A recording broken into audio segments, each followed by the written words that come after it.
আসসালামু আলাইকুম রহমতুল্লাহি ওবরকাতুহু। সম্মানিত দর্শক, মডেল মেঘলা আলমকে গ্রেপ্তার করা হয়েছে এবং তাকে 1974-এর যে বিশেষ ক্ষমতা আইন, খুবই বিতর্কিত আইন,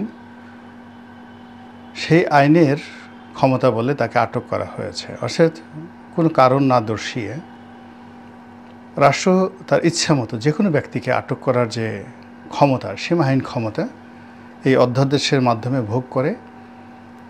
এই অধ্যাদেশটিকে নিয়ে এটি প্রণয়নের পর থেকে যত আন্দোলন, লড়াই, সংগ্রাম হয়েছে, কিন্তু দুর্ভাগ্য হলো যে যারাই ক্ষমতা এসেছে তারাই এই অধ্যাদেশটিকে ব্যবহার করেছে, এটিকে বাতিল করেনি। তো বর্তমানে অন্তর্বর্তীকালীন সরকারকে নিয়ে মানুষের শুভাশিস, মানুষের আশা এবং আকাঙ্ক্ষা অনেক অনেক বেশি। তো কাজী ডক্টর মোহাম্মদ ইউনূসের যে সরকার, এই জমানাতে এই বিশেষ কালো আইনটি ব্যবহৃত হবে এটি কেউ আশা করেনি এবং এ কারণেই মানুষ বিক্ষুব্ধ হয়ে পড়েছে, সমালোচনা শুরু করেছে যে এরকম একটি কালো আইনে কেন মেঘলা আলম নামক একজন অভিনেত্রী বা একজন মডেলকে গ্রেপ্তার করা হলো। এখানে যে মডেলের কথা বলা হচ্ছে তিনি বাংলাদেশের তেমন পরিচিত কেউ নন। আমি অন্তত তার নামও কখনো শুনিনি, তার কোনো পোর্ট্রেটও দেখিনি, ছবিও দেখিনি, কোনো বিজ্ঞাপনও দেখিনি, এই প্রথম। অবশ্য তিনি যখন অসহায় অবস্থায় অবরুদ্ধ হয়ে ফেসবুক লাইভে গিয়ে মানুষের সাহায্য চেয়েছিলেন এবং তাকে যখন গ্রেপ্তার করার জন্য পুলিশ হানা দিচ্ছিল, তখন তার আকুতি দেখে, তার মিনতি দেখে অন্য যে কোনো মানুষের মতো, সাধারণ মানুষের মতো আমিও ব্যথিত হয়েছিলাম এবং আমিও চেয়েছিলাম যে এরকম হওয়া উচিত না। যেহেতু তিনি থানাতে যেতে চাচ্ছেন স্বেচ্ছায়, তো সেক্ষেত্রে তাকে গভীর রাত্রে কেন দরজা ভেঙে তাকে নিয়ে যেতে হবে। তো যখন তিনি লাইভ করছিলেন তখন দরজা ভাঙার কোনো দৃশ্য আমরা দেখিনি, কিন্তু পরবর্তীতে আমরা জেনেছি যে তাকে ওখান থেকে গ্রেপ্তার করে আনা হয়েছিল। তো আমাদের দেশে যাওয়া হয়, এ সকল বিষয় নিয়ে সাধারণত আমরা কেউ রাগ করি না। আমরা যখন সুযোগ পাই, কোনো দুর্বল ব্যক্তিকে পাই, তখন তার বিরুদ্ধে সর্বোচ্চ শক্তি প্রয়োগ করি, আর যখন শক্তিশালী কোনো মানুষ কোনো অপকর্ম করে অমনি আমরা চোখ বুজে থাকি। তো সেক্ষেত্রে এরকম একজন নারী, তাকে গভীর রাত্রে পুলিশ তুলে নিয়ে যাচ্ছে, ভদ্রমহিলা লাইভে কান্নাকাটি করছেন, তারপরও পুলিশ থামছে না। এর অর্থ যে এর পেছনে খুবই শক্তিশালী একটি হাত রয়েছে। এরকম চিন্তা ভাবনা করে আমরা যারা ভীরু বাঙালি, আমরা সেই ভীরু বাঙালি থেমে গেলাম। কিন্তু প্রকৃতি থামেনি। এর কারণ হলো যে ভদ্র মহিলাকে গ্রেপ্তার করা হয়েছে, আটক করা হয়েছে এবং তাকে থানা হাজতে পাঠানো হয়েছে। সম্ভবত এই ভদ্র মহিলার সঙ্গে অনেকের ভালো সম্পর্ক ছিল। সেটি ব্যক্তিগত পর্যায়ে হতে পারে, সামাজিক পর্যায়ে হতে পারে, শারীরিক পর্যায়ে হতে পারে, মানসিক পর্যায়ে হতে পারে, কিংবা অর্থনৈতিক পর্যায়ে হতে পারে। কিন্তু তাকে যতটা অবলা মনে করা হয়েছিল তিনি আসলে ততটা অবলা নয়। এখন যেটি জানা যাচ্ছে সেটি হলো সৌদি আরবের রাষ্ট্রদূত যিনি ছিলেন তার সঙ্গে তার একটা প্রণয় ছিল এবং সেই প্রণয় হলে যাওয়া হয় সেখানে আমাদের বাঙালি মেয়েরা যে আশা করে, স্বপ্ন দেখে, বিয়ে থার স্বপ্ন দেখে বা তাদের সঙ্গে একটা ডিল হয়, এটা এক ধরনের প্রণয়। আরেকটা হলো দৈহিক সম্পর্ক, কেস টু কেস। আপনি কারো শয্যার সঙ্গী হবেন বা সঙ্গিনী হবেন, বিনিময়ে ওই রাতের জন্য আপনি একটা নির্দিষ্ট টাকা পাবেন, তারপরে চলে আসবেন। আমাদের দেশের যে ধনীদের পাড়া বলে অভিহিত গুলশান বনানী কিংবা কূটনৈতিক পাড়া বলে অভিহিত বাড়িধারা, এ সমস্ত এলাকাতে এরকম শয্যার সঙ্গী বা শয্যা সঙ্গিনী ভাড়ায় পাওয়া যায়।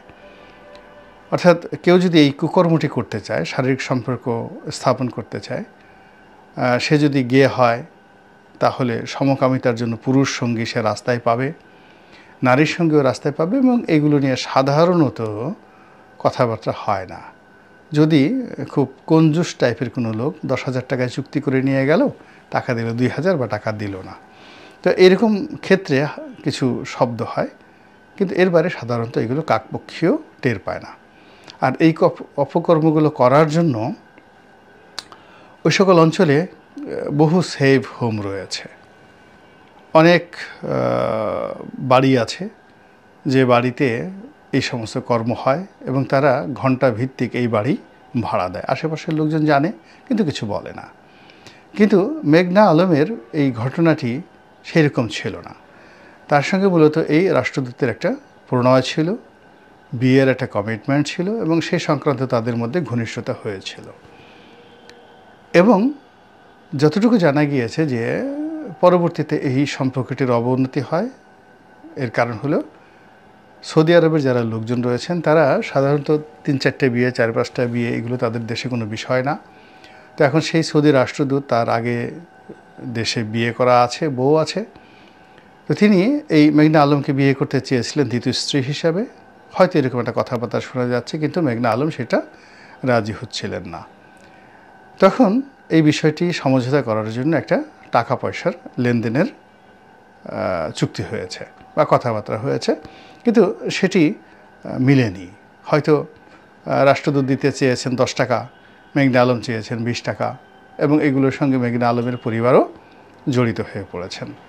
তো এই রকম পরিবেশ এবং পরিস্থিতির কারণে অনেকটা সেই রাষ্ট্রদূত অসহায় অবস্থায় পড়ে তিনি পররাষ্ট্র মন্ত্রণালয়কে জানিয়েছেন এবং সরকারের ঊর্ধ্বতন কর্তৃপক্ষের নির্দেশেই মূলত মেঘনা আলমকে এইভাবে কৌশল করে গ্রেপ্তার করা হয়েছে। এখন সমস্যা হলো, এই গ্রেপ্তার যে প্রক্রিয়াতে করা হয়েছে এটি নিয়ে যেহেতু পত্রপত্রিকায় চলে এসেছে, এগুলো নিয়ে খোঁজখবর হচ্ছে, এবং খোঁজখবর হওয়ার সাথে সাথে এখানে সৌদি রাষ্ট্রদূতের নাম চলে আসছে। আসার পরে সঙ্গত কারণে সৌদি আরব বিক্ষুব্ধ, তারা লজ্জিত, অনুতপ্ত, এবং সেই যে রাষ্ট্রদূত তার ক্যারিয়ার এখানে শেষ হয়ে গেছে। কাজেই সৌদি সরকারের পক্ষ থেকে বা রাষ্ট্রদূতকে বা দূতাবাসকে কেন্দ্র করে পররাষ্ট্র মন্ত্রণালয় যে তোয়াজ তদবির করতে চেয়েছিল, এই জিনিসটি প্রকাশ্যে আসার পরে দূতাবাস তাদের আশীর্বাদ চলে গেছে। ফলে এখানে মেঘনা আলম ভার্সেস সেই রাষ্ট্রদূত, এবং সেই রাষ্ট্রদূত নাকি তিনি চলে গেছেন। তো তিনি তো চলে গেছেন, তো তার অনুরোধে যারা এই কর্মকাণ্ডগুলো করেছেন তারা কিন্তু রীতিমতো ফেঁসে গেছেন। তো আমাদের দেশে সকল কর্মের জন্য যেটি হয়, ডিবি অফিসকে ব্যবহার করা হয়। তো এই ভদ্রমহিলাকে গ্রেপ্তার করা হয়েছে ডিবি পুলিশের মাধ্যমে। এখন ডিবি পুলিশ, যেটা হারুন ছিল ঢাকা মহানগর গোয়েন্দা পুলিশের প্রধান, তো সেই জায়গাতে এখন রেজাউল করিম সাহেব নামক একজন ভদ্রলোক আসছেন, ফরিদপুর বাড়ি, শিবচরের দিকে বাড়ি, বিএনপি করেন।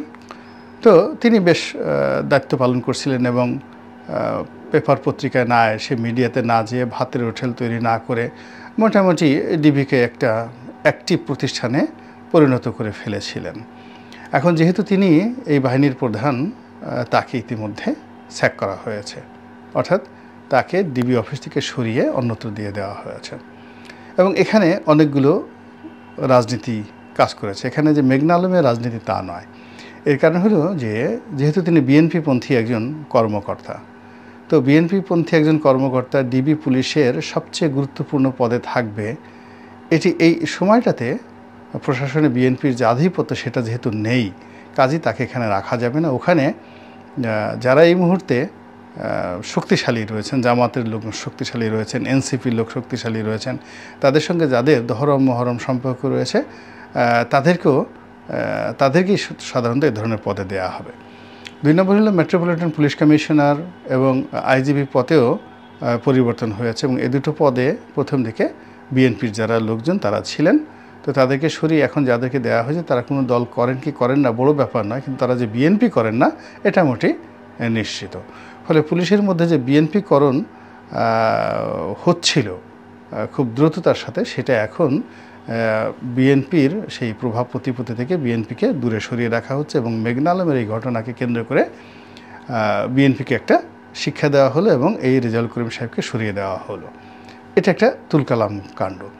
দ্বিতীয়ত, এই বিষয়টা নিয়ে ডক্টর আসিফ নজরুলকে এখন সবাই ধুয়ে দিচ্ছে, কিন্তু এই যে মেঘনা আলমের গ্রেপ্তার বা অন্য যে বিষয়গুলো, এর সাথে আসলে আসিফ নজরুলের কতটুকু সম্পর্ক রয়েছে?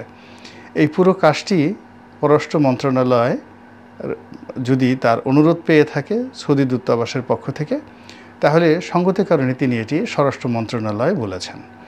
আর স্বরাষ্ট্র মন্ত্রণালয় এটি পুলিশ হেডকোয়ার্টারে বলেছেন। পুলিশ হেডকোয়ার্টার এটা মেট্রোপলিটন পুলিশ কমিশনার কাছে বলেছেন। মেট্রোপলিটন পুলিশ কমিশনার ডিবি কার্যালয়ে কে দায়িত্ব দিয়েছেন। এর বাইরে ডিবির বাপের সাধ্য ছিল না এই মেঘনা আলমের বাসার ধারে কাছে যাওয়ার জন্য। তো এখন সব প্রোটোকল বাদ দিয়ে কেন এই রেজাউল করিমকে ধরা হলো, আর মধ্য থেকে কেন ডক্টর আসিফ নজরুলকে আনা হলো? এখানে সরকারের মধ্যে স্পষ্টতই 2-3টে গ্রুপ কাজ করছে। প্রথম কাজ করছে হলো যে ডক্টর আসিফ নজরুল এবং তার পছন্দের কিছু মানুষ এখানে নিয়োগ লাভ করেছেন। যেমন ডক্টর আসিফ নজরুল, তার খুব ঘনিষ্ঠ মনির হায়দার, সাংবাদিক মনির হায়দার, তার খুবই ঘনিষ্ঠ গোলাম মুর্তজা।